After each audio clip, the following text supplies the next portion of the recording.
Costco does not maximize profit the way most retailers do, and that is exactly why customers trust it enough to keep coming back.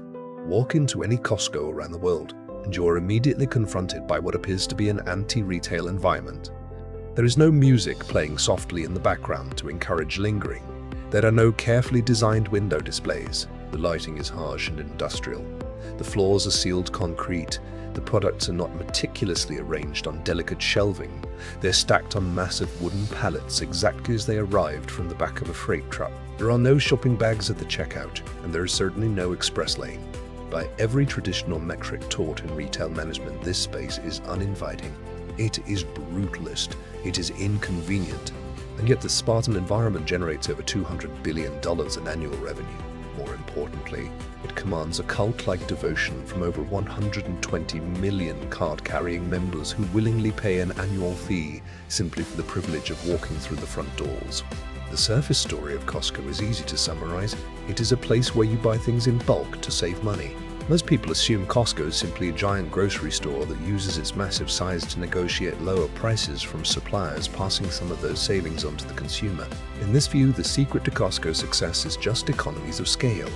But that view is entirely incomplete. If scale and bulk purchasing were the only variables, Walmart would have easily crushed Costco decades ago. Amazon, with its infinite digital shelf space and ruthless logistical efficiency, would have rendered the physical warehouse model obsolete. Other competitors like Sam's Club or BJ's Wholesale would hold equal market share, but they do not. Costco stands alone, practically immune to the retail apocalypse that has decimated shopping malls and traditional department stores over the last 2 decades. To understand why Costco feels so hard to beat, you have to stop looking at the giant jars of mayonnaise, the pallets of paper towels, and the cheap flat-screen televisions. You have to look at the underlying architecture of the business. Costco is not a traditional retailer that happens to have a membership program. It is a membership club that happens to sell retail goods. This is not a semantic difference. It is a profound structural inversion of the entire retail industry. To grasp this, we must examine the hidden system that governs how money moves inside the company. In traditional retail, the business model is built on margin. A store buys a product from a manufacturer for $1. They put it on a shelf and price it at $1.50. That 50-cent difference, the gross margin, has to cover the store's rent, the employee wages, the marketing, the utilities, and the theft. Whatever is left over after those expenses is the store's profit. Because of this structure, traditional retailers are locked in a perpetual quiet war with their end customers. The retailer's financial incentive is to widen that gross margin as much as possible. They want to charge you the absolute highest price you are willing to pay before you decide to walk away. They use psychological pricing, artificial discounts, and strategic shelf placement to extract the maximum amount of capital from your wallet on every single transaction. In the traditional model, the retailer and the customer are adversaries sitting on opposite sides of the table. If the retailer wins, the customer loses. Costco violently rejects this model. Under the philosophy of its co-founder, Jim Sinegal, Costco operates on a strict, self-imposed margin cap. By internal doctrine, no branded item inside a Costco can be marked up by more than 14%, and no private label Kirkland item can be marked up by more than 15%. The average markup across the entire warehouse is typically around 11%. To put that into perspective, a standard supermarket marks up goods by 25 to 30%. A department store marks up clothing by 50 to 100%. Costco's 11% markup is barely enough to cover the immense costs of keeping the lights on, paying the employees, and operating the logistics network. In fact, if you look closely at Costco's financial statements, the company makes almost zero net profit from the actual sale of physical goods. The billions of dollars of merchandise moving through the registers are essentially being sold at break-even. So where does the profit come from? It comes entirely from the membership fee. When millions of people pay $60 or $120 a year just to access the building, that fee is almost pure profit. It drops straight to the bottom line. This completely realigns the fundamental incentives of the company. Because Costco does not rely on squeezing profit margins out of the products you buy, they are no longer your adversary at the checkout counter. They are your purchasing agent. Their entire corporate mandate shifts from how much can we make off this customer to how much value can we provide so this customer renews their membership card next year. This is the invisible engine of trust. Every strategic decision Costco makes is designed to protect the integrity of that membership renewal. Consider the famous story of Jim Sinegal and the Calvin Klein jeans. Years ago, Costco was selling a specific brand of designer jeans for $29. They were a massive hit. Suddenly, Costco's buyers managed to secure a much better deal from the supplier, dropping Costco's own purchasing costs significantly. In a traditional retail environment, this is a moment of pure triumph for the executives. The store would keep the retail price at $29, pocket the newly created margin, and report a massive quarterly profit boost to Wall Street. Sinegal refused. He ordered the retail price of the jeans to be immediately dropped to $22. Wall Street analysts frequently criticized Sinegal for this exact behavior. They argued that Costco was leaving money on the table. They complained that Costco cared more about its customers than its shareholders, but Sinegal understood something deeper about human psychology and the mechanics of compounding trust. If you lower the price, the customer recognizes the value. They feel protected. They realize that Costco is not trying to trick them. That feeling of safety guarantees they will come back next week, and more importantly, it guarantees they will seamlessly renew their membership fee when the 12-month cycle ends. Sinegal knew that sacrificing a short-term margin on a pair of jeans was the cost of acquiring lifelong, unbreakable customer loyalty. He was playing an infinite game, while Wall Street was looking at a 3-month financial quarter. This relentless focus on fairness dictates everything inside the warehouse, starting with the severely limited assortment of products. A typical modern supermarket stocks roughly 40,000 distinct items, known as SKUs or stock-keeping units. A Walmart supercenter might carry over 120,000 SKUs. They offer the illusion of endless choice, 20 different brands of ketchup, 30 different types of toothpaste, aisles upon aisles of slight variations. Costco, despite being vastly larger in physical square footage, carries only about 4,000 SKUs. At first glance, this seems like a disadvantage. Why restrict the customer's choice? But this constraint is a highly engineered strategic weapon. By dramatically limiting the number of items it sells, Costco funnels the immense purchasing power of its entire customer base into a very small number of products. Instead of ordering 10 different brands of toothpaste, Costco orders massive, unimaginable quantities of just 1 or 2 brands. This creates ultimate leverage over suppliers. If a brand wants access to Costco's affluent, high-volume customer base, they cannot just offer a standard wholesale price. They have to offer the absolute best price in the world, package it in an exclusive bulk size, and adhere to Costco's strict quality standards. If a supplier refuses or tries to sneak in a price increase that Costco deems unfair, Costco will simply drop the item and give that incredibly valuable pallet space to a competitor. For the supplier, losing a spot in Costco is catastrophic. For Costco, it is just another Tuesday. This limited SKU strategy also creates a structural financial advantage that borders on unfair. It is called a negative cash conversion cycle.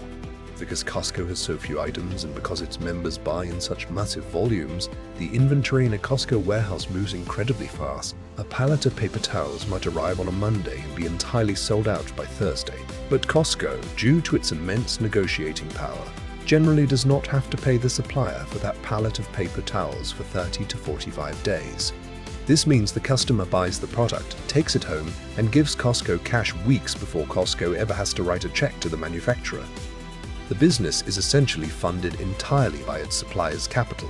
Costco holds on to billions of dollars of cash generated from daily sales, earning interest on it, before eventually paying the invoices. This hyper-efficient velocity of capital is only possible because the limited assortment forces rapid inventory turnover. But the limited assortment does something else, something deeply psychological for the consumer. It eliminates decision fatigue. When you stand in a normal grocery store looking at 20 types of olive oil, you are forced to calculate price per ounce, evaluate brand prestige, and wonder if you are making the right choice. It is a subtle cognitive drain. When you go to Costco, there is usually just one premium brand of olive oil, and perhaps Costco's own Kirkland Signature version. The customer implicitly trusts that Costco's buyers have already done the hard work. They have already filtered out the mediocre products. They have already negotiated the bottom thrall price. The customer does not have to think. They just have to put the massive jug into their oversized cart. This trust is completely short-circuited if the quality of the products ever drops. This is why the Kirkland Signature private label is not just a cheap alternative. It is a critical pillar of the hidden system. In most supermarkets, the store brand is quietly understood to be a slightly inferior copy of a national brand, created solely to offer a lower price point. Kirkland's Signature was designed with a different mandate. It must be equal to or better than the leading national brand, and it must cost at least 20% less. If a national brand refuses to lower its prices to meet Costco's standards, Costco will aggressively develop a Kirkland alternative. They will often go to the exact same factories that manufacture the premium brands, demand the highest quality specifications, and slap the stark white and red Kirkland label on it. Because Costco spends almost $0 on marketing and advertising, they can pour all of that saved capital directly into the quality of the product and still sell it at a lower price. Today, Kirkland Signature is not just a store brand, it is an absolute juggernaut. If it were a standalone company, its revenues would dwarf massive global corporations like Nike or Coca-Cola. It is a brand that commands immense respect precisely because Costco has ruthlessly protected its reputation. A member might hesitate to buy a random unknown brand of golf balls or French vodka, but they will buy Kirkland golf balls and Kirkland vodka without a second thought, because the underlying trust architecture is so strong. Yet, there is an even deeper layer to the system, one that often baffles traditional corporate executives: Costco's treatment of its workforce. In the highly competitive world of retail, the standard operating procedure is to view employee labor as a toxic expense to be minimized at all costs. Traditional retail strategy relies on paying the absolute minimum wage legally allowed, keeping hours unpredictable to avoid paying benefits, and accepting massive employee turnover as a standard cost of doing business. Costco takes the exact opposite approach. They pay their warehouse workers significantly more than the national retail average. They provide robust health insurance, retirement plans, and paid time off, even for many part-time employees. They aggressively promote from within. It is extremely common for warehouse managers and even senior corporate executives to have started their careers pushing carts in the parking lot. Wall Street predictably has historically hated this. Financial analysts routinely pressured Sinegal and his successors to slash wages, arguing that the company was being overly generous and hurting shareholder returns. Costco's management understands that their compensation structure is not charity. It is a highly sophisticated operational strategy. Because Costco pays well and treats its workers with dignity, its employee turnover rate is staggeringly low, often hovering around 5 to 6% for employees who have been there over a year. In an industry where turnover routinely exceeds 60%, this is an incredible anomaly. High turnover is expensive. It costs money to constantly recruit, hire, and train new staff.